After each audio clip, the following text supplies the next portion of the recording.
imaamka weyn ee Masjidul Aqsa Sheekh Ikram Az-Zamri iyo qaar ka mid ah haldoorka Falastiiniyiinta oo ay ka mid yihiin hogaamiyayaal diimeed, siyaasiyiin, saxafiyiin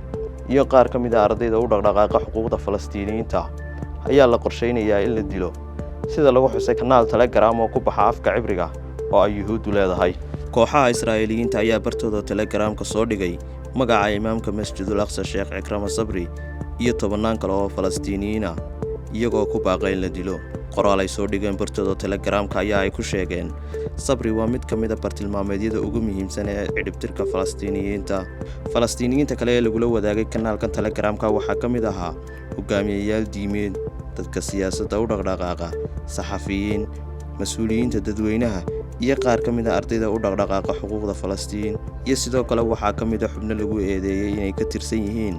Xamaas iyo dagaalyahanada Falastiiniyiinta. Kanaalkan oo ah meel qoraalada lagu dhigo afka Cibraaniga ayaa ku baaqaya in hay'adaha fulinta sharcigu ay soo qabtaan oo ay su'aalo weydiiyaan kuwa ay ku magacaabeen qoraalkooda lana hor keeno sharciga, iyagoo ku baaqaya in la weeraro masaajidda, jaamacadaha iyo ganacsiga.